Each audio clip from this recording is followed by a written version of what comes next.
Oke. Oke, yuk selamat malam untuk teman-teman semua. Kita bersyukur ya kalau pada malam hari ini kita boleh sama-sama boleh kembali bersekutu di ruang Zoom ini. Kita mengucap syukur kalau Tuhan beri kepada kita kesehatan, kalau Tuhan beri kepada kita kesempatan untuk kembali sama-sama bersekutu. Sebelum mulai ini ada Bapak Ibu, diperkenalkan dulu ada Bapak Ibu yang dari Semarang. Ya, ada Oma Yok, ada Tante Indah. Tante Indah ini berarti mamahnya Pak Bayu ya Pak ya, Tante ya. Terus juga ada juga Om Daniel. Om Daniel itu dari Semarang juga, yang belakangnya Semarang itu berarti keluarganya Pak Bayu ya. Kalau Om Mayok itu berarti siapanya Pak Bayu? Tante, cacinya Mama. Tacinya Tante ya. Oh iya ya.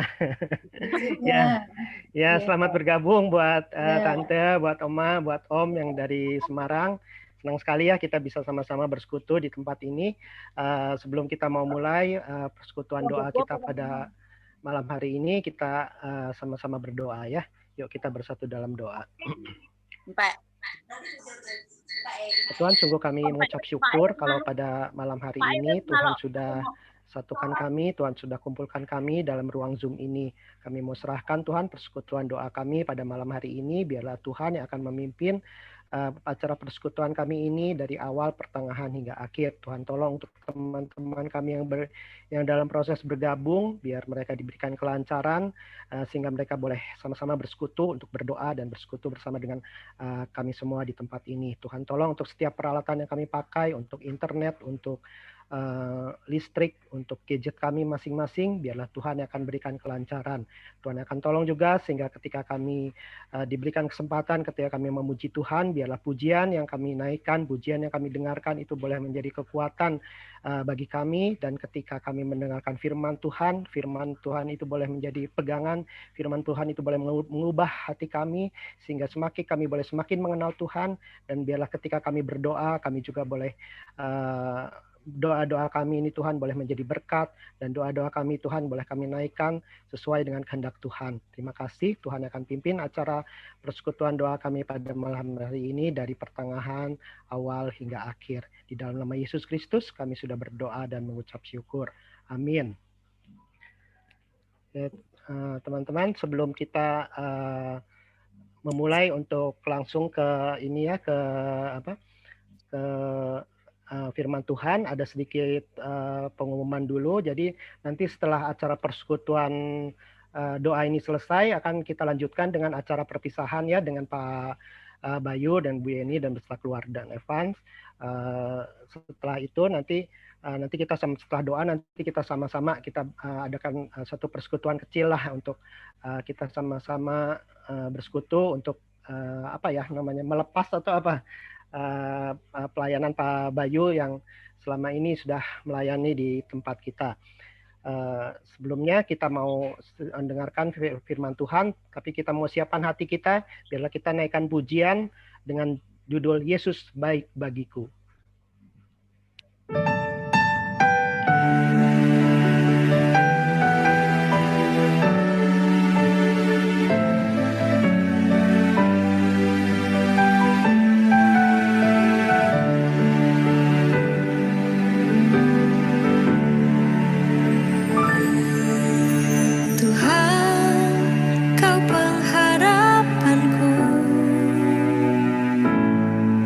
Janji firman-Mu ku pegang teguh, ku lewati segala cobaan, ku percaya Kau Tuhan penolongku. Kau Tuhan tak pernah tinggalkanku, kesetiaan-Mu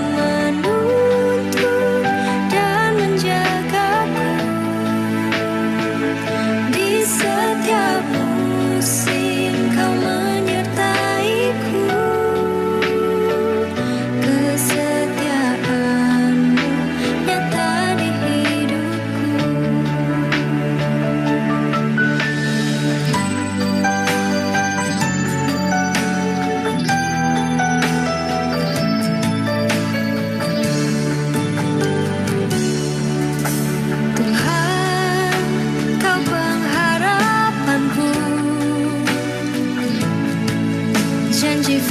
firman-Mu ku pegang teguh.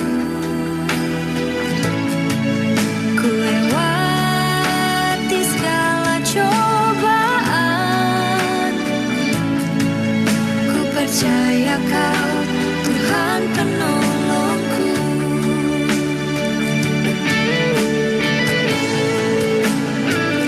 Kau Tuhan tak pernah tinggalkanku, selalu menuntun dan menjagaku. Di setiap musim Kau menyertaiku, kesetiaan-Mu nyata di hidupku.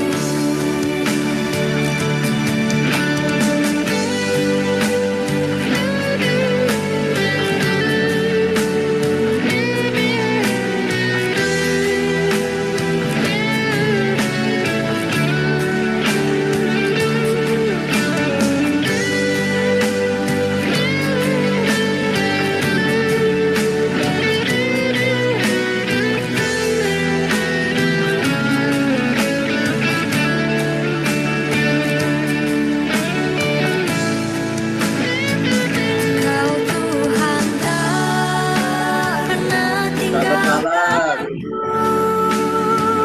selalu menuntun dan menjagaku. Di setiap musim Kau menyertaiku, kesetiaan-Mu nyata di hidupku.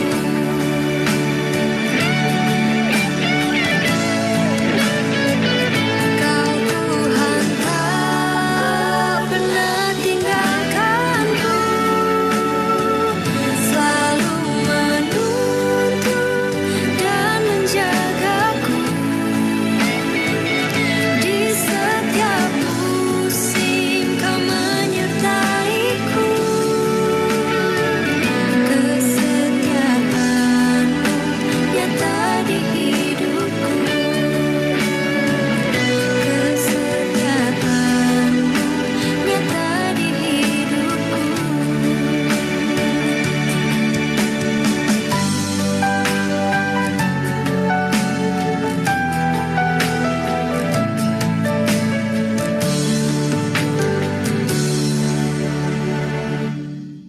Ya, biarlah pujian ini boleh menguatkan kita ya, bahwa Tuhan adalah pengharapanku, dan biarlah kita tetap senantiasa memegang janji firman-Nya, kita pegang teguh, sehingga ketika kita berada di dalam kekhawatiran, ketika kita berada dalam setiap persoalan dalam kehidupan kita, kita yakin bahwa Tuhan senantiasa akan menuntun kita melalui firman-Nya. Firman Tuhan untuk malam hari ini akan dibawakan oleh Pak Bayu dengan tema Rehabeam, Raja yang Salah Pergaulan. Kita akan belajar ya dari tokoh Rehabeam ini, apa yang dikatakan salah pergaulannya seperti apa gitu. Ini juga mungkin merupakan satu khotbah terakhir ya dari Pak Bayu untuk sebagai hamba Tuhan GKIM Kanaan. Jadi mungkin ini bisa dibilang istilah kerennya last lecture gitu ya Pak Bayu. Jadi mungkin ini juga akan menjadi pesan buat kita semua untuk hari-hari depan kita, untuk pelayanan kita di gereja ini. Oke, monggo Pak Bayu, silakan.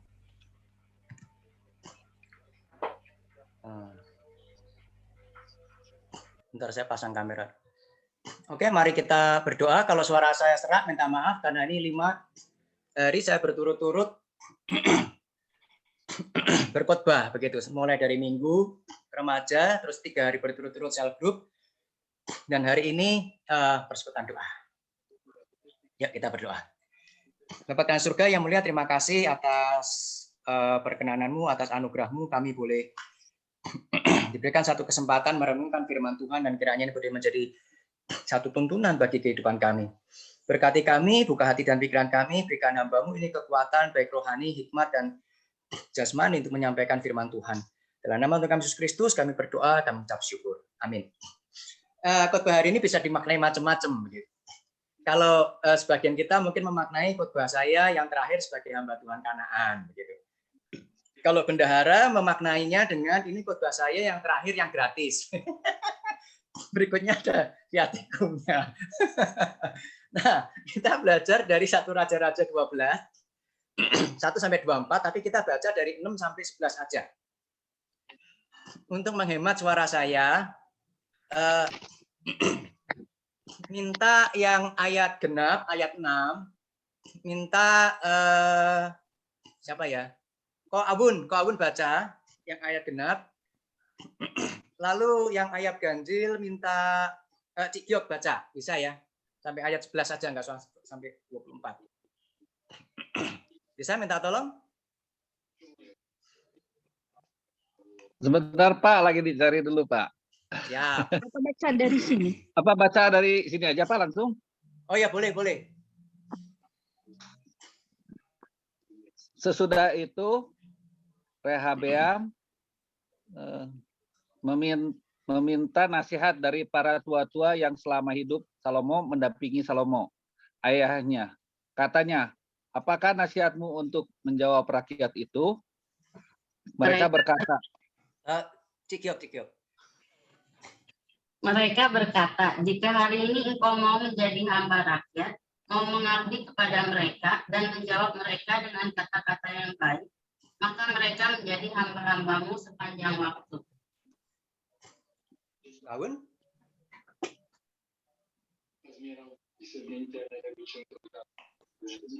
tetapi ia mengabaikan nasihat yang diberikan para tua-tua itu.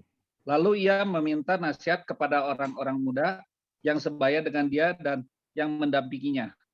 Katanya kepada mereka, apakah nasihatmu supaya kita dapat menjawab rakyat yang mengatakan kepadaku, ringankanlah tanggungan yang dipikulkan kepada kami oleh ayahmu. Lalu orang-orang muda yang sebaya dengan dia itu berkata, beginilah harus kau katakan kepada rakyat yang telah berkata kepadamu, ayahmu telah memberatkan tanggungan kami, tetapi engkau ini berilah keringanan kepada kami. Beginilah harus kau katakan kepada mereka, kelingkingku lebih besar daripada pinggang ayahku. Maka sekarang ayahku telah membebankan kepada kamu tanggungan yang berat, tetapi aku akan menambah tanggungan kamu. Ayahku telah menghajar kamu dengan cambuk, tetapi aku akan menghajar kamu dengan cambuk yang berduri besi. Demikian pembacaan kita. Kalau kita melihat siapakah Rehabeam, kita semua tahu bahwa dia adalah anak Salomo. Raja yang dikenal sebagai raja yang bijaksana, meskipun dia adalah raja yang telah jatuh. Seperti yang sempat kita sama-sama renungkan di dalam khotbah saya yang lalu, gitu kan. Kalau saya PD, komitmen saya adalah serial The King of Jerusalem, The Kings of Jerusalem. Jadi raja-raja yang memerintah di Yerusalem. Dia adalah anak Salomo. Nah, menariknya, nama Rehabeam itu adalah a people has enlarged. Jadi rakyat itu diperluas, semakin banyak. Jadi apa sebenarnya kalau nama itu adalah doa?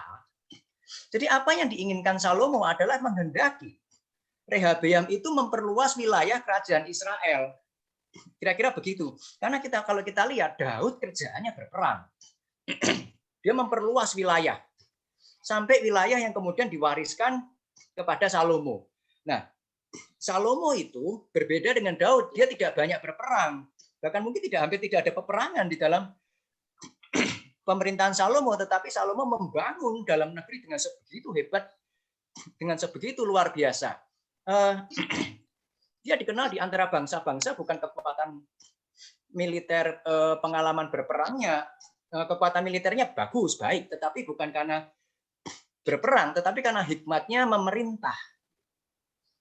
Jadi luas Israel pada masa Salomo tidak banyak, bahkan mungkin tidak bertambah juga. Nah, ketika Salomo meninggal, dia menghendaki, kelihatannya memimpikan bahwa rakyatnya itu bertambah luas di dalam pada masa pemerintahan Rehabeam anaknya.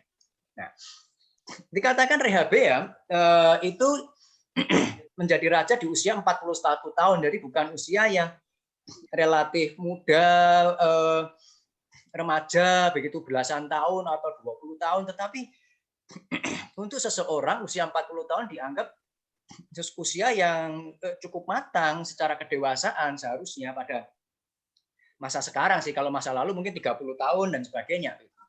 Dan dia dikatakan memerintah selama 17 tahun lamanya. Itu dari raja-raja, satu raja-raja 1421. Nah, dikatakan ibu Rehabeam namanya Naama. Dia seorang perempuan Amon, kan? Jadi kemungkinan besar Rehabeam itu hidup di dalam salah didikan. Salomo menyimpang dari Allah seperti yang kita pelajari yang lalu-lalu. Ibu Rehabeam adalah orang Amon yang menikah dengan seorang yang menyimpang dari Tuhan, membiarkan penyembahan-penyembahan berhala, dan kemungkinan besar Naama, ibu Rehabeam juga menyembah dewa bangsa Amon, dewa-dewanya bangsa sendiri dibawa oleh Naama ke dalam lingkungan kerajaan Israel. Gitu. Nah, Rehabeam menjadi raja atas seluruh Israel sekitar 931 sebelum Masehi dan menjadi raja Yehuda sisanya.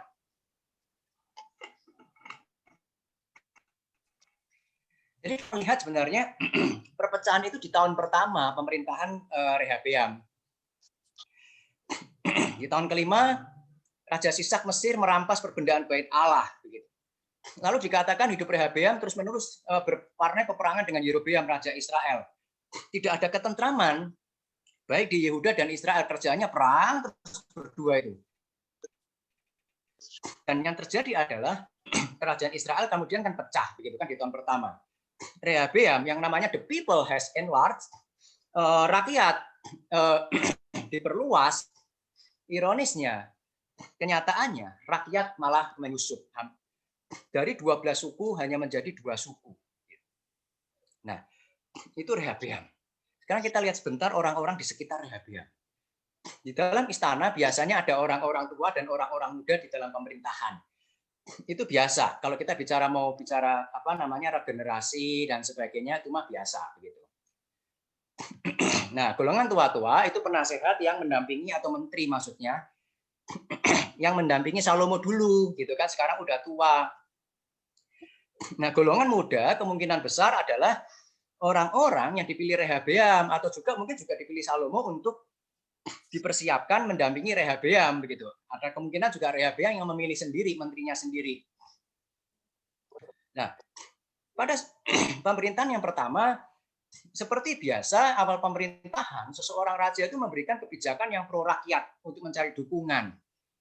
Karena mereka selalu di bawah bayang-bayang bapaknya, gitu kan? Selalu dibanding-bandingkan begitu. Itu wajar. Gitu. Saya dulu kerja begitu di bidang yang sama dengan papi saya. Ya sama aja yang tahu nih anak sama enggak kayak bapaknya begitu kan. Tukang saya juga sama. Pinter mana sama papahnya begitu kan, apalagi sudah disekolahkan jauh-jauh begitu kan ke UKP begitu mahal-mahal. UKPetra itu singkat UKP kan kita tahu kan mahal kan begitu kan. Namanya juga UKP begitu, Universitas Kuras Pendapatan begitu. Makanya mahal gitu kan. Nah, kayak apa? Selalu di bawah bayang-bayang, di bawah dibanding-bandingkan dengan pendahulunya.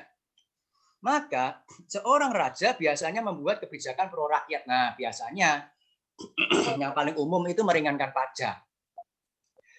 Cuman nih orang kelihatannya enggak kunjung meringankan beban rakyat, pajaknya tetap enggak dipotong begitu kan. Nah, terus mereka meminta seorang tokoh masyarakat yang namanya Yerobeam untuk mewakili mereka memohon kepada Rehabeam, tolong dong ini dikurangi. Lalu Rehabeam meminta nasihat kepada tua-tua Israel. Mereka bilang diringankan aja, kamu beri kebijakan yang baik yang menyenangkan mereka di tahun pertama untuk mencari dukungan dan sebagainya begitu. Cuman kemudian dikisahkan Rehabeam mengabaikan nasihat yang bijak dari tua-tua dan meminta nasihat orang muda yang sebaya dengan dia. Nggak salah sih. yang jadi masalah adalah nasihatnya, begitu kan? Nasihatnya buruk, begitu. Pertanyaannya kenapa kok Rehabeam memilih mengikuti nasihat yang buruk dan mengakibatkan perpecahan di dalam bangsa Israel? Usia Rehabeam itu usia berapa sih? Kok kelihatannya tidak bisa membedakan mana baik, mana enggak, mana bijak, mana bodoh, begitu ya? Rehabeam itu usia 41 loh. Tapi juga tidak bisa membedakan mana benar, mana salah. Kenapa? Karena kemungkinan salah didikan dari kecil. Jadi meskipun sudah dewasa sekalipun usianya, dia tetap tidak jadi bijak. Dia dididik dengan cara yang seperti apa, tidak tahu. Biasanya anak-anak raja-raja dimanapun begitu kan. Saya itu sering nonton film serial yang kerajaan-kerajaan China begitu kalau nganggur begitu.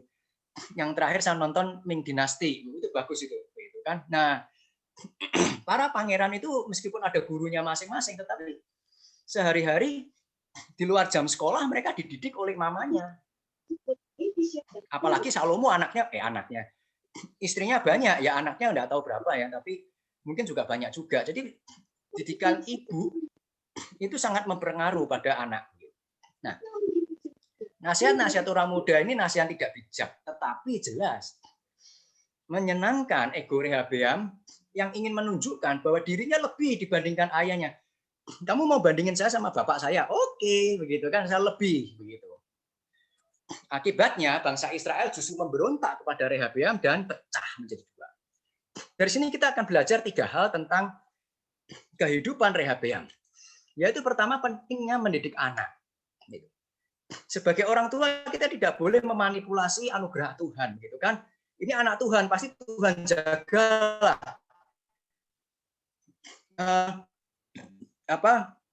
Saya tidak didik pun dia akan pasti jadi baik, begitu. Loh. Ada anugerah Tuhan karena cucu dari Rehabeam, Asa itu raja baik yang di dalam lingkungan yang buruk. Bisa enggak? Bisa. Tetapi masalahnya bukan di situ. Kita sebagai seorang tua, orang tua harusnya menjalankan tanggung jawab yang berkualitas di dalam mendidik anak di dalam Tuhan. Persiapkan mereka, didik anak sedini mungkin untuk apa? Bukan sekedar menjadi anak Tuhan yang baik. Tetapi mari kita punya visi, punya progres, punya program untuk mendidik anak-anak kita menjadi pemimpin-pemimpin rohani yang berkualitas. Bukan sekedar menjadi orang baik, tetapi dan orang spiritual, orang rohani Tuhan, enggak cukup saya kira. Tapi usahakan dan kejar untuk mereka menjadi pemimpin-pemimpin rohani yang berkualitas pada masa mendatang. Dan ini kelihatannya yang tidak disiapkan oleh Salomo. Dan hasilnya ya Rehabeam. Lalu hal yang kedua yang kita bisa pelajari hari ini adalah Rehabeam gagal memilih teman dan gagal memilih rekan. Penasehat yang muda itu tidak berkualitas ada di sekitar Rehabeam. Mungkin Rehabeam yang angkat gitu. Tetapi permasalahannya adalah meskipun barangkali orang-orang itu dipilihkan oleh Salomo sekalipun, Rehabeam sebagai raja, dia punya kuasa untuk merekrut orang dan memecat orang. Itu hak prerogatif seorang Rehabeam. Jadi kalau tidak berkualitas, ya dia berhak pecat, dia bisa. Kalau dia lihat orang berkualitas dan itu di luar lingkaran istana, dia bisa rekrut kok, begitu kan? Jadi tidak bisa dikatakan Rehabeam itu terpaksa tinggal di dalam sebuah lingkungan yang salah sekarang karena apa? Karena dia punya kuasa untuk membentuk lingkungannya sendiri. Tetapi dia tidak melakukan. Rehabeam lebih memilih untuk mempertahankan orang-orang yang tidak benar, orang-orang yang tidak cakap, tetap ada di sekitarnya. Pertanyaannya why? Mengapa mengapa seorang Rehabeam mempertahankan mereka? Mempertahankan orang-orang yang tidak beres seperti ini itu tetap ada di sekitar mereka. Karena isi hati Rehabeam itu tidak benar. Dia orang yang dari sejak semula terdidik dengan suatu cara berpikir yang salah, hati yang salah, yang tidak tertuju pada Tuhan, tidak rohani, tidak mengenal Tuhan, dan orang semacam ini akan lebih memilih orang-orang yang bukan mencintai Tuhan, tidak memilih orang-orang yang berjalan yang bersama dengan Tuhan, tetapi orang-orang yang mau berjalan bersama dengan Dia. Dia pilih orang-orang yang tidak cocok dengan Tuhan, tetapi cocok dengan dirinya sendiri. Jadi apa? Orang benar memilih orang benar. Orang tidak benar akan memilih orang yang tidak benar. Orang yang salah, orang yang hatinya tidak baik akan memilih partner kerja, partner hidup, begitu kan? Yang barangkali tidak baik juga, yang sama seperti dirinya. Cari kecocokan dengan dia, begitu kan? Bukan cari kecocokan dengan Tuhan. Minta seorang baca dari Amsal 20 ayat 26. Siapa aja dah?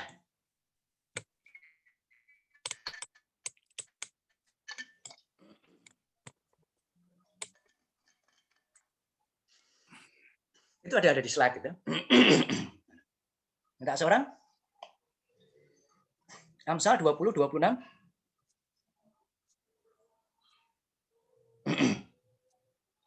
Ayo siapa aja boleh? Amsal 20 ayat 26.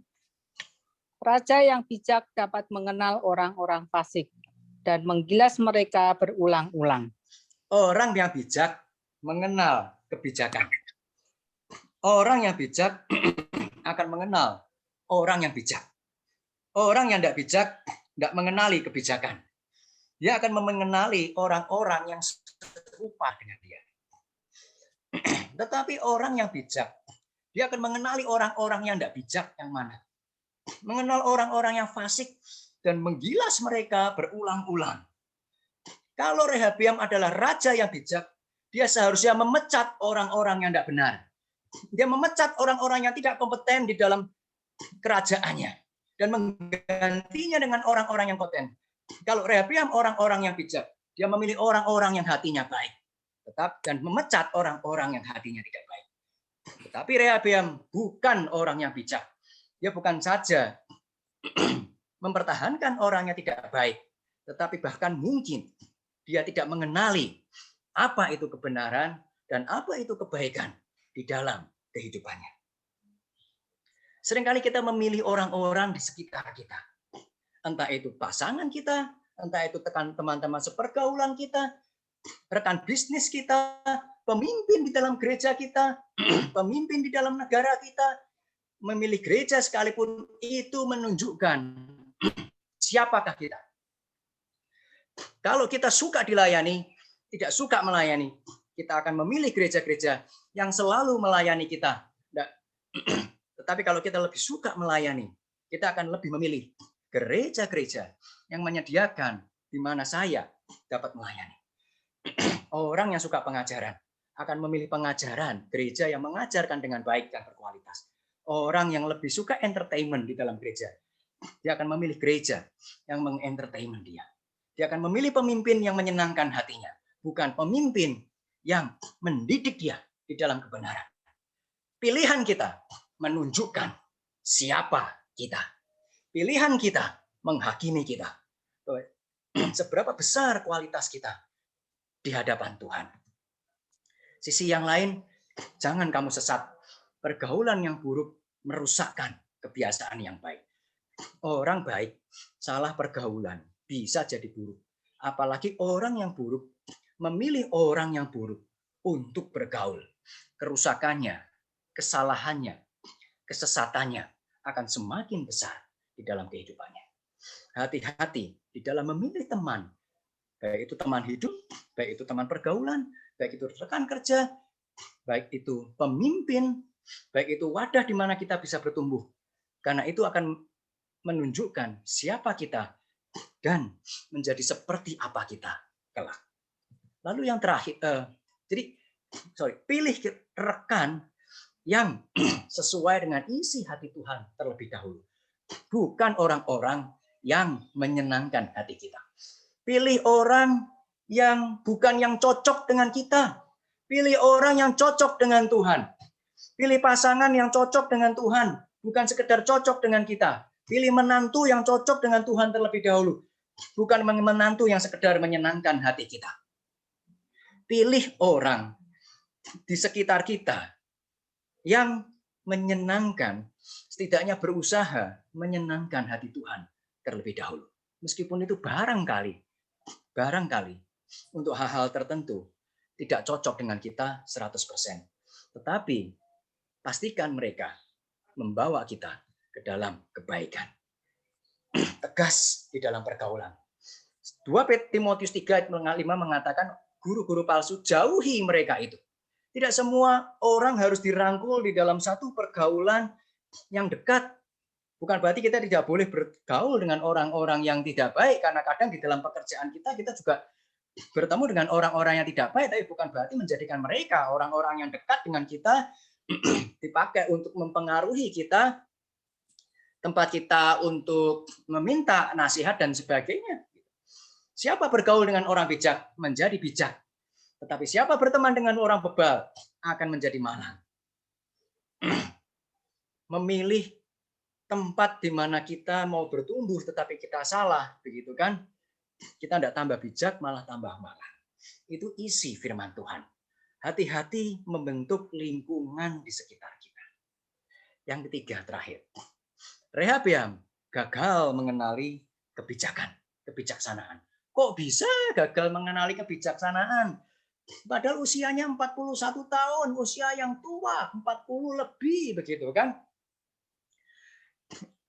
Usia yang barangkali dianggap matang oleh masyarakat umum baik pada waktu itu maupun sekarang gitu. Rehabeam tidak bijak, maka tidak bisa mengenali kebijaksanaan. Dan mengapa orang-orang muda itu berani memberikan nasihat yang buruk kepada Rehabeam? Gitu kan?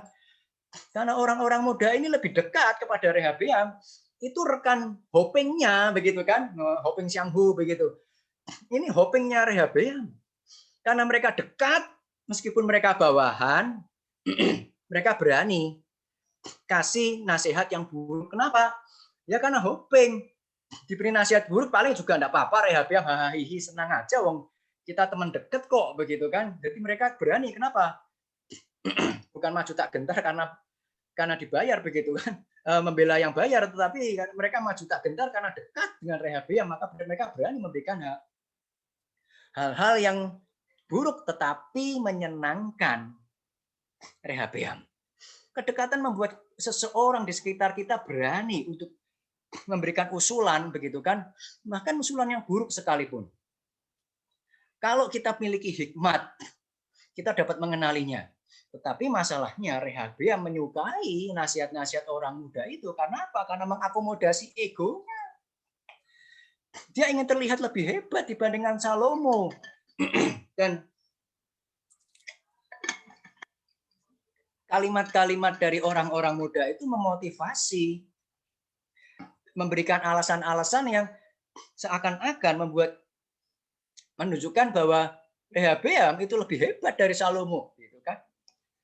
Memuaskan ego Rehabeam. Jadi itu yang dipilih. Jadi nasihat yang menyenangkan kita.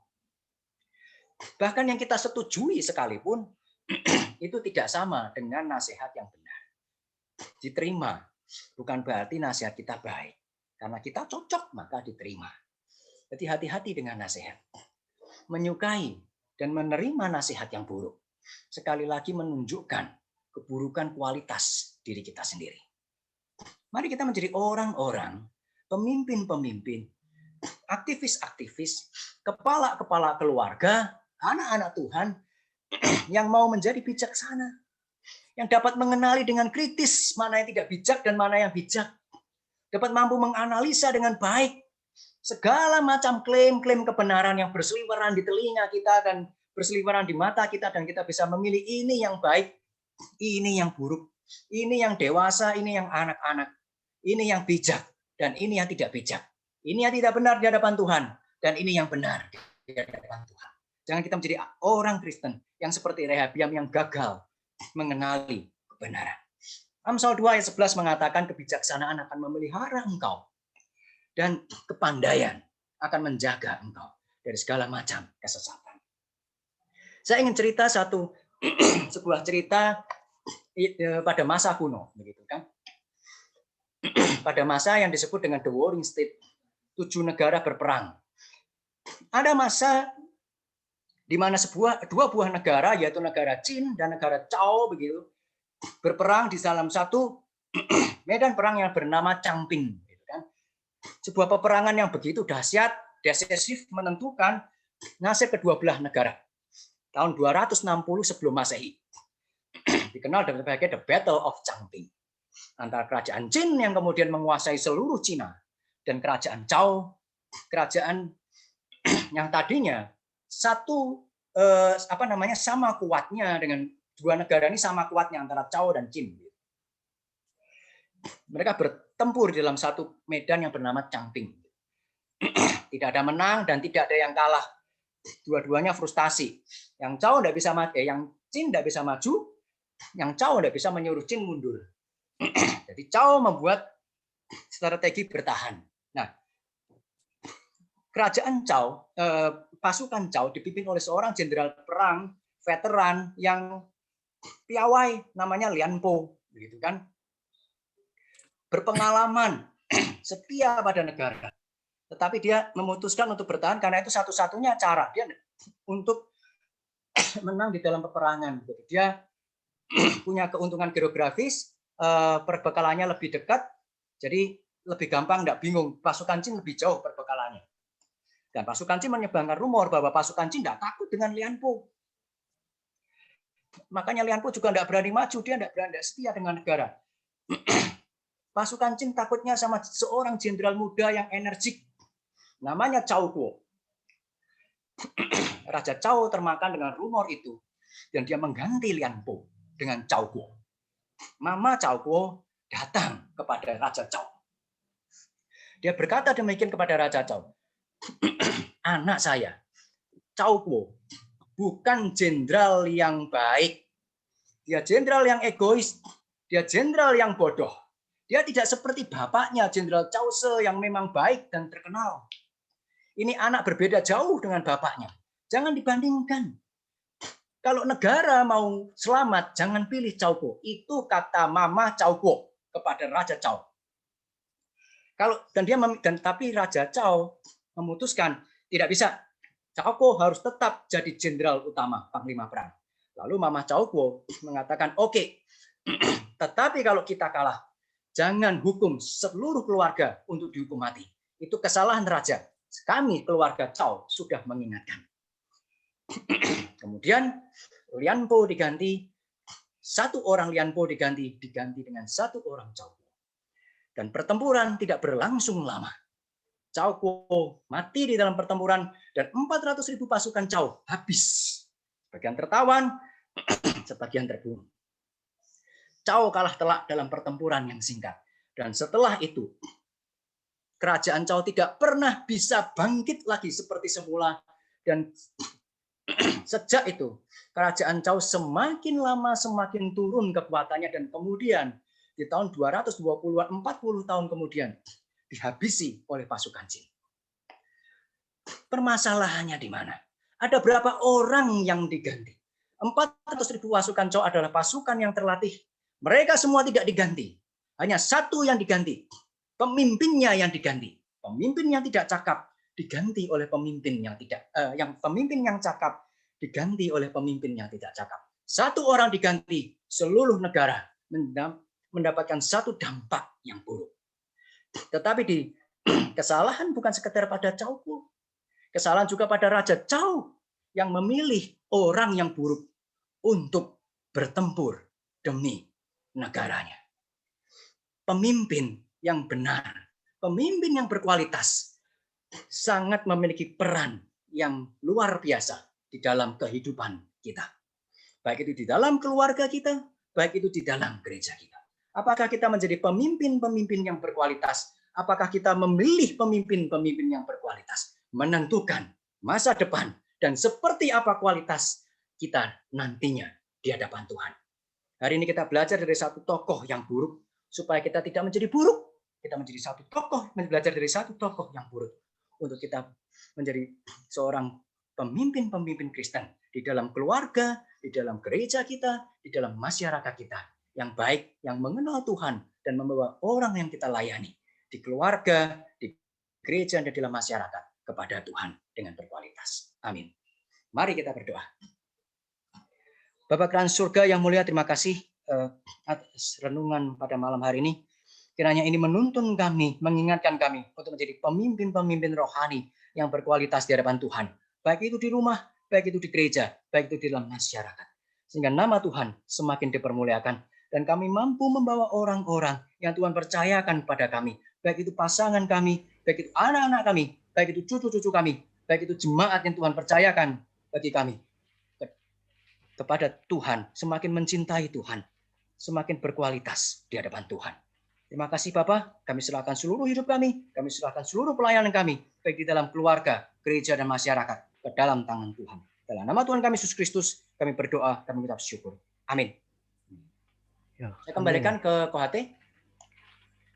Oke, makasih Pak Bayu untuk firman-Nya. Biarlah firman ini boleh menguatkan kita, boleh memberi kita suatu pelajaran yang baik ya. Di dalam Alkitab ada banyak kisah kesuksesan, ada juga banyak kisah kegagalan. Kalau saat ini kita belajar suatu kisah kegagalan dari Rehabeam, bagaimana Rehabeam itu salah memilih pergaulan sehingga kerajaannya juga menjadi hancur. Biarlah kita boleh belajar tadi bagaimana agar kita tidak sampai salah dalam memilih teman dan memilih rekan, dan kita tidak gagal mengenali kebijaksanaan, dan kita juga diingatkan tadi untuk bagaimana kita harus mendidik anak-anak kita agar mereka boleh semakin mengenal Tuhan dan mereka hidup di dalam hikmat bijaksana yang berasal dari Tuhan. Selanjutnya kita mau naikkan pokok-pokok doa kita. Ada 3 pokok doa yang akan kita naikkan. Terakhir doa untuk rekan-rekan kita yang sedang dalam pergumulan atau sedang dalam keadaan sakit. Mungkin ada teman-teman yang tahu atau ada yang mau ingin didoakan, mungkin yang sedang sakit atau sedang dalam pergumulan. Apakah ada? Pak Her. Yuk, ya Ko Alek. Tolong doakan anak Meta. Yuk. Badannya kurang sehat, panas, udah 2 hari. Oke, ya kita doakan. Tolong bantu dukung doa ya. Ya, kita doakan untuk Meta ya. Thank you. Yuk, sama-sama aku. Kita nanti doakan untuk Meta yang udah 2 hari ini panas ya, dalam keadaan kurang sehat. Kita doakan Tuhan berikan kesembuhan supaya Meta boleh kembali beraktivitas seperti biasa. Mungkin ada lagi yang ingin didoakan? Tadi udah tes PCR juga, tapi belum keluar hasilnya.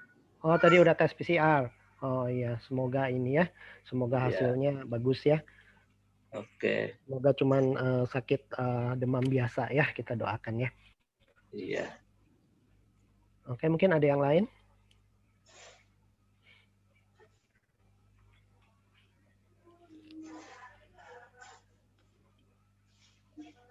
Ada yang teringat mungkin temannya atau siapa? Kalau mungkin nanti ada yang teringat, mungkin sampai sekarang belum ingat, silakan teman-teman bisa tulis di kolom chat ya. Jadi nanti silakan ditulis aja siapa yang ingin didoakan dan pokok doanya apa. Oke, kita mau mulai menaikkan doa-doa syafaat kita. Sebelum kita naikkan doa-doa syafaat kita naikkan pujian. Tenanglah kini hatiku.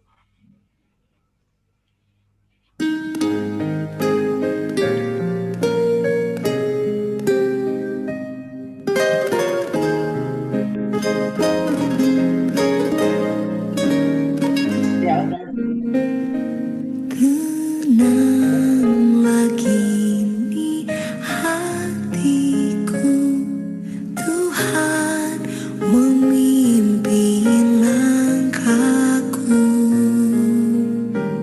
di setiap saat hidupku. Tanganku dipegang teguh. Tuhanlah yang membimbingku, tanganku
ya. Kita akan masuk di dalam doa syafaat ya. Untuk pokok doa yang pertama, kita akan berdoa untuk IMB gereja ya. Seperti yang selama ini kita gumulkan, yang mungkin juga Bapak Ibu Saudara ketahui ya, selama di usianya kita di tahun ini kita akan berusia 30 tahun, tapi selama 30 tahun itu kita masih belum memiliki izin gereja, IMB gereja. Nah, mulai saat ini majelis dan hamba Tuhan sudah telah mendoakan, sudah memutuskan untuk kita kembali lagi untuk memulai kembali proses perizinannya ya dalam kesempatan ini. Maka kita pada malam hari ini kita doakan untuk proses perizinan IMB gereja. Kita doakan untuk lembaga mitra yang akan mendampingi, karena kita tidak bisa sendiri gitu ya untuk mengurus sendiri. Kita butuh satu lembaga atau mitra yang akan mendampingi kita dalam mengurus IMB itu. Kita akan doakan juga untuk panitia yang akan dibentuk dalam proses IMB gereja ini. Kita doakan juga untuk proses perizinan, karena kita masih harus mulai lagi dari bawah ya, dari izin warga, dari tingkat RT sampai nanti ke pemerintahan daerah Kabupaten Bandung. Juga kita doakan juga untuk biaya-biaya yang dibutuhkan, karena kita masih belum tahu berapa besar biaya yang dibutuhkan. Biarlah Tuhan yang akan cukupkan. Kita doakan ya, semoga di tahun ini, semoga ini adalah buat kado buat gereja kita di usia yang ke-30, akhirnya kita bisa memperoleh IMB gereja. Kita doakan untuk hal ini, minta dengan kasih untuk Ko Haryanto untuk pimpin di dalam doa. Mari kita bersehati datang kepada Tuhan. Mari kita sungguh memohon kepada Tuhan, khususnya di dalam pengurusan IMB ini. Tuhan, saat ini kami ingin datang dengan penuh kerendahan hati kami. Kami menghampiri tahta-Mu yang kudus dan ingin menyerahkan, khususnya kami ingin mengurus kembali IMB tempat ibadah yang selama ini kami sungguh ingin rindukan. Tuhan, kami secara khusus ingin berdoa untuk panitia yang akan dibentuk majelis. Kiranya Tuhan campur tangan, himpun orang-orang yang punya kesiapan hati, kesiapan tenaga, dan kesiapan waktu untuk memulai pengurusan surat-surat yang diperlukan dari awal lagi. Panitia yang dibentuk dapat bekerja sama dengan baik, saling mendukung dan menguatkan satu sama lain, tekun menjalani setiap langkah yang harus diambil. Tuhan, kami juga memohon kasih Tuhan menuntun panitia yang bekerja dalam proses perizinan dari warga dan dari instansi, dari tingkat RT hingga pemerintah daerah Kabupaten Bandung. Mohon Tuhan bukakan jalan dan bukakan kesediaan orang-orang yang kami hubungin untuk mereka dapat memberikan izin demi izin yang kami akan kerjakan. Kami juga berdoa untuk Bapak Ferdinand, Ketua KNC, yang akan mendampingi bagi proses pengurusan IMB ini.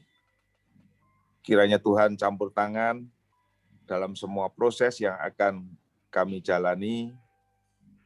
Hikmat bijaksana dari Tuhan menyertai Bapak Ferdinand dan panitia, sehingga setiap bagian yang akan kami jalanin atau kami tempuh untuk proses ini kiranya dapat kami lalui hanya di dalam pimpinan dan perkenaan Tuhan semata. Kami juga menggumuli biaya yang dibutuhkan, biarlah kiranya Tuhan juga cukupkan akan segala biaya yang harus dikeluarkan di dalam proses perizinan ini. Tuhan, Sekali lagi kami sungguh mohon campur tangan Tuhan, penyertaan Tuhan di dalam pembentukan panitia maupun di dalam proses yang harus kami tekunin dan kami jalanin. Kiranya hanya karena kasih anugerah Tuhan kepada jemaat-jemaat-Mu di GKM Kanaan, kiranya IFB yang kami rindukan ini sungguh dapat kami peroleh. Tuhan, inilah seruan doa kami yang jauh dari sempurna. Hanya kami alaskan dan mohonkan di dalam nama Tuhan Yesus Kristus, Allah Juru Selamat kami yang hidup. Amin. Amin. Untuk pokok doa yang kedua, kita mau doakan untuk gereja kita secara khusus ya pada masa-masa pandemi ini. Kita doakan kalau sampai saat ini kita masih beribadah secara online, biarlah ibadah online yang kita laksanakan itu boleh menjadi berkat. Kita juga berdoa untuk waktu yang terbaik untuk membuka ibadah onsite. Tadinya kita mau membuka ibadah onsite dalam waktu-waktu dekat ini, tapi karena situasi tidak memungkinkan, akhirnya kita tertunda lagi. Jadi kita mau doakan untuk kapan kita memilih waktu yang terbaik, kita bisa membuka ibadah secara onsite. Kita doakan juga untuk hamba Tuhan, untuk majelis, untuk para aktivis. Kita doakan juga sehingga mereka boleh, kita semua boleh bersama-sama membangun gereja ini sehingga menjadi satu gereja yang diberkati dan boleh menjadi berkat buat jemaat dan berkenan di hadapan Tuhan. Kita doakan juga untuk pertumbuhan rohani jemaat, biarlah jemaat juga boleh terus bertumbuh secara rohani di masa-masa pandemi ini dengan segala keterbatasan yang ada. Untuk pokok doa nomor 2 ini minta dengan kasih Pak Agus Setiawan untuk pimpin dalam doa. Oke, mari rekan-rekan sekalian kita akan bersatu di dalam doa. Untuk kami yang berdatang jam-jam juga, terima kasih Bapak untuk kesempatan kami di malam hari ini boleh datang kembali ke hadirat-Mu Bapak. Kami mau sungguh-sungguh mau menyerahkan Tuhan kehidupan kami dalam tangan-Mu, khususnya berkenaan dengan kondisi pandemi COVID-19 yang belakangan ini makin meningkat Tuhan. Setelah libur Lebaran Tuhan, di mana keadaan di berbagai daerah di Indonesia sangat parah Tuhan, khususnya di Kota Bandung, di mana bed occupancy rate-nya Tuhan sudah di atas 90% Tuhan. Rumah sakit penuh oleh orang-orang yang terinfeksi COVID, banyak orang-orang yang harus masuk rumah sakit baik itu karena COVID atau yang lain tidak bisa masuk rumah sakit karena penuhnya banyaknya orang yang harus dirawat. Tuhan, kami datang kepadamu mau merendahkan diri kami di hadapan-Mu Tuhan, kami mau mohon ampun Tuhan segala dosa pelanggaran kami seluruh bangsa Indonesia Tuhan, di dalam segala kami lakukan yang tidak berkenan di hati Tuhan, sudah tidak baik ya Tuhan, sehingga banyak membuat Tuhan merasa sedih dan tidak kita kesalahan kami. Ampuni dosa kami Tuhan, kami merendahkan diri Tuhan, kami mau mengakui segala dosa pelanggaran kami. Kami berdoa Bapa kiranya Engkau dalam rahmat kasih dan kuasa-Mu yang akan menolong Tuhan bangsa Indonesia, melepaskan kami Tuhan dari segala wabah pandemi COVID-19 yang masih sampai saat ini kami rasakan Tuhan, buat kami merasa tertekan, membuat kami merasa khawatir, gelisah, tersekam, dan begitu banyak lagi hal-hal yang kami khawatirkan untuk kehidupan kami pribadi Tuhan. Tapi malam hari ini kami mau datang kepadamu Bapak, sudah beberapa kali juga Tuhan kami ingin memiliki rinduan untuk membuka ibadah secara onsite Tuhan, karena setelah 1 tahun lebih kami mengadakan ibadah secara online, kami merindukan Tuhan, kami boleh bersekutu sebagai saudara seiman, kami boleh bersekutu seperti sedia kala, boleh saling bertemu dengan anak-anak saudara-saudara kami Tuhan. Tuhan mengetahui kerinduan dan keinginan kami Tuhan, kita bisa bersekutu secara komunal, beribadah secara bersama-sama Tuhan, secara onsite. Tuhan, kami mencerahkan seluruh rencana ini ke dalam tangan-Mu Tuhan, biarlah kami semua sungguh-sungguh Tuhan berikan hikmat, beri kesenangan Tuhan untuk boleh memikirkan waktu yang tepat Tuhan, di mana kami boleh merencanakan untuk membuka kembali ibadah secara onsite, di mana kami boleh bersama-sama beribadah secara komunal Tuhan, memuji, memuliakan nama Tuhan, dan mendengarkan firman Tuhan bersama-sama. Tuhan, kami juga agak berdoa Tuhan untuk saat ini, kalau kami belum bisa membuka ibadah onsite dikarenakan banyak keterbatasan, dikarenakan pandemi COVID yang masih ada Tuhan, kami berdoa Bapak kiranya Engkau memberikan satu ketekunan, kesabaran Tuhan, juga kesetiaan bagi semua jemaat, simpatisan gereja-gereja-Mu Tuhan, khususnya kami jemaat Kanaan, supaya semuanya Tuhan tetap sabar, setia mengikuti ibadah Tuhan di rumah, bersama-sama bersekutu Tuhan, meskipun kami tidak bisa hadir secara fisik di gereja, tapi kami boleh menggunakan teknologi yang Tuhan sudah berikan bagi kami Tuhan, ada WiFi, ada Zoom, ada YouTube dan semua yang boleh kami gunakan Tuhan, untuk kami tetap sungguh-sungguh Tuhan mau menyembah Tuhan di dalam ibadah kami sungguh-sungguh mau memuji memuliakan nama Tuhan, kami terus menggunakan segala sesuatu yang Tuhan sudah berikan bagi kami, sarana prasarana untuk membawa kami terus bertumbuh dalam kerohanian kami.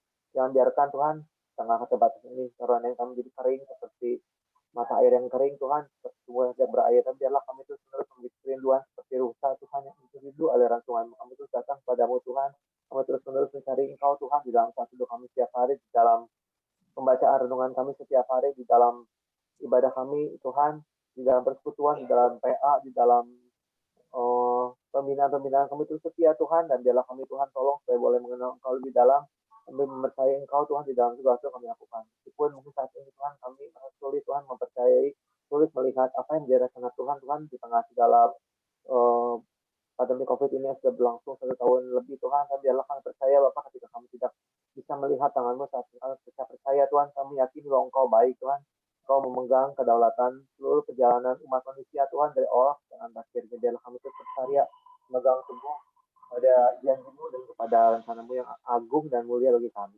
Saya berdoa Bapak untuk setiap Tuhan kita pilih setiap aktivis yang ada di gereja-Mu di KMC Macanaan Tuhan, tolong supaya kami semua terus saling mengasihi, kami semua terus saling mendoakan, kami semua terus saling menguatkan di tengah segala suatu kondisi ini. Kami terus menerus Tuhan bisa saling menyapa, kami saling mengasihi, dan kami terus mendoakan sehingga kami semakin dekat Tuhan di dalam segala keterbatasan kami terus bersatu, kami terus menerus menjadi satu tubuh, menjadi anggota-anggota tubuh yang satu tubuh di dalam Tuhan yang saling mengasihi dan menjadikan Engkau sebagai kepala keluarga dan kepala kehidupan kami. Terima kasih Tuhan Yesus, maka yang kami doakan, dan biarlah Engkau tolong Tuhan di tengah segala keterbatasan ini, adalah kerohanian kami semakin disempurnakan, kami semakin bertumbuh serupa dengan Tuhan yang mulia dalam segala kehidupan kami. Terima kasih Tuhan, kami serahkan seluruh doa permohonan kami ini di dalam nama sama, yaitu Tuhan Yesus yang menjadi kepala gereja dan juga hidup. Amin.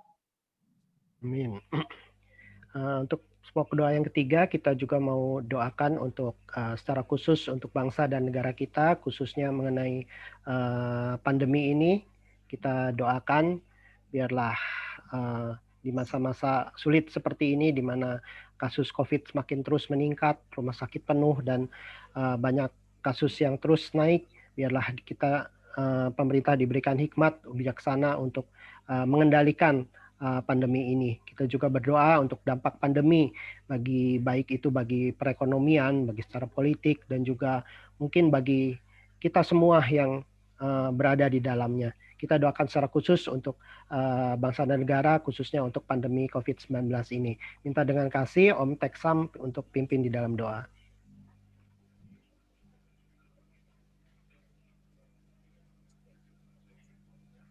Bapa dalam surga, puji syukur Tuhan kalau pada malam hari ini boleh kami kumpulkan di dalam persekutuan doa. Di dalam persekutuan doa ini Tuhan, akan beberapa hal yang akan kami sampaikan. Terutama Tuhan, akhir-akhir ini seluruh dunia, bahkan di Indonesia sekarang Tuhan, sedang mengalami suatu hal yang luar biasa dalam masa pandemi ini, yaitu COVID-19 ini Tuhan, yang merusak tatanan kehidupan manusia sekarang ini Tuhan. Orang merasa takut, orang mencuriga dan dicurigai, sehingga terjadi hal yang luar biasa. Seperti sekarang ini Tuhan. Kami tidak tahu harus bagaimana. Kami hanya mengandalkan kepada Engkau untuk mengatasi masalah ini, terutama di Indonesia ini Tuhan. Pada hari ini saja sudah 20.000 yang terpapar. Untuk besok, lusa selanjutnya, pasti akan menjadi lebih banyak lagi Tuhan. Maka itu kami bawa dalam doa, supaya Tuhan turun tangan. Supaya kami minta dengan belas kasihan kepada Engkau Tuhan, untuk memulihkan, untuk mengembalikan, untuk menormalkan kehidupan kami sebagai manusia sekarang ini. Sehingga tidak ada masalah-masalah lagi ini, yaitu menyelesaikan masalah COVID-19 ini. Hanya Engkau yang mempunyai wewenang, hanya Engkau yang mempunyai kuasa untuk mengatasi masalah ini Tuhan. Nah itu kami dalam doa, terutama juga Tuhan, kami dalam doa yaitu pemerintahan kami, Bapak Presiden Jokowi, supaya lebih sabar mengatasi masa ini, supaya lebih mampu mengatasi masalah ini beserta jajarannya Tuhan, supaya bisa menyelesaikan masalah ini, terutama TNI, Polri, tenaga kesehatan, dan semua yang terlibat dalam mengatasi masalah ini. Tenaga kesehatan, semuanya Tuhan, supaya turun tangan semua dalam membantu Bapak Presiden menyelesaikan masalah ini Tuhan. Supaya kami dalam tatanan bermasyarakat tidak seperti sekarang lagi, terganggu semuanya Tuhan. Semuanya ini kami mau berusaha, kami mau dagang, kami mau studi, bahkan kami mau ibadah. Semuanya sudah di luar daripada normal Tuhan. Sehingga banyak pengangguran, sehingga banyak orang yang menjadi kesulitan, terutama yang di PHK. Mereka harus membiayai keluarga, mereka harus menghidupi keluarga, istri, anak. Bahkan mungkin ada biaya terduga lain sebagainya. Dari mana mereka hidup. Dan juga tenaga-tenaga manusia yang selama ini hanya mengandalkan, ya mereka kesulitan semuanya Tuhan. Maka ini kami berdoa supaya Engkau bekerja untuk masalah ini, untuk menyelesaikan masalah ini Tuhan. Sehingga tatanan kehidupan di Indonesia kembali normal, kembali pulih. Semuanya kami serahkan kepada Bapa yang punya kuasa. Supaya pandemi ini supaya diselesaikan. Supaya pandemi ini bisa dikuasai. Jangan seperti sekarang makin bertambah Tuhan. Dan juga ampuni orang-orang yang mempunyai, dalam hal ini menjegal program dari Bapak Presiden. Mereka melarang untuk divaksin. Mereka tidak mau untuk divaksin. Hal ini juga menambah beban untuk masyarakat terus dalam hal ini bertambah terpaparnya COVID-19 ini Tuhan. Kami serahkan ke dalam tangan-Mu Bapak untuk masalah ini. Terutama masyarakat yang kecil ini Tuhan. Sehingga semuanya bisa normal kembali. Dan kami juga dalam doa Tuhan. Di mana kesulitan pasti dalam hal ini. Banyak Bapak Presiden mengeluarkan uang berapa triliun. Semua ini adalah akan menjadi mubazir. Dan semuanya ini Bapak Presiden sudah membantu untuk membangkitkan ekonomi juga Indonesia. Yang terpuruk sekarang ini. Pabrik tutup, pengusaha tutup, dagang kesulitan. Semua ini karena masalah pandemi ini Tuhan. Akhirnya kami doa supaya Indonesia dibangkitkan kembali ekonominya. Supaya semua masyarakat kecil ini bisa bangkit lagi semuanya. Dan juga karyawan-karyawan ada satu pekerjaan.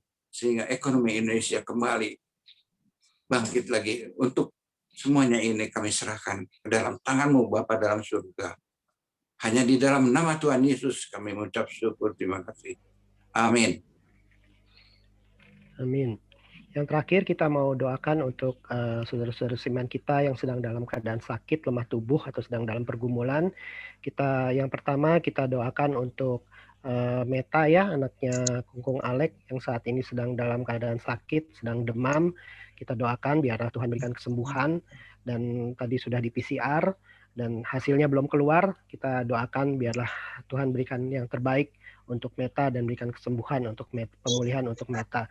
Kita juga doakan untuk pamannya keluarga besar Rosita yang hari ini baru sedang berduka ya, karena pamannya Rosita meninggal dunia di Ciranjang. Rosita ada di sini atau ada di Ciranjang ya? Rosita udah dari Bandung.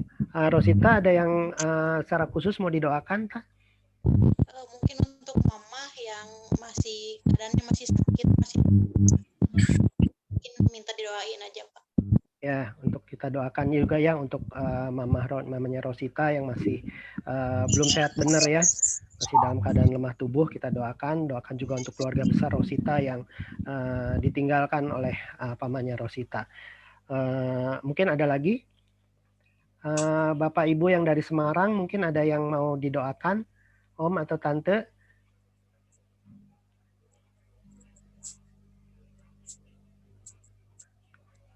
Nggak ada. Kalau nggak ada, minta dengan kasih Pak Jem untuk doakan untuk jemaat yang sakit dalam pergumulan, sekalian menutup acara persekutuan doa. Baik, Silakan Pak Jem. kita berdoa ya. Bapa dalam surga, kami sekali lagi datang kepada Tuhan, memohon belas kasihan yang daripada Tuhan, khususnya bagi setiap jemaat Tuhan, GKIM Kanaan yang di tengah-tengah pergumulan, mereka ada yang sakit ataupun di tengah kesulitan, ataupun masalah-masalah dalam kehidupan mereka. Kami berdoa secara khusus untuk Bapak Agustan, yang dalam beberapa hari terakhir ini mengalami vertigo bahkan sampai masuk ke rumah sakit. Biarlah Tuhan yang kiranya boleh tolong, memberikan kasih karunia Tuhan, Tuhan yang jaga pelihara setiap dia, khususnya Tuhan berikan kekuatan bagi Lause Lili, sekalipun di tengah-tengah sakit yang dialami juga oleh Lause, tetapi dia harus menjaga merawat Om Agus. Kami juga menyerahkan untuk Ibu Hana Abednego, khususnya dalam beberapa waktu ke depan akan kembali merawat matanya untuk menyuntikkan cairan di mata. Biarlah Tuhan yang kiranya tolong campur tangan, khususnya dalam setiap perawatan demi perawatan yang dia jalankan. Kami serahkan dokter dan juga setiap tenaga medis dalam merawat mata dari Cihana. Kami juga menyerahkan ke dalam tangan Tuhan untuk beberapa teman-teman kami yang dalam beberapa waktu terakhir ini terserang demam berdarah. Biarlah Tuhan yang kiranya boleh tolong campur tangan. Kami serahkan pemulihan demi pemulihan terhadap Panes dan juga Ibu Grace Wahyu. Tuhan yang kiranya memberikan pemulihan yang terbaik. Dan juga kami menyerahkan untuk Cici dari CCE, Ibu Rita dan juga Andre. Dan kami menyerahkan Bapak Aten dan Ibu Ayen dan juga ada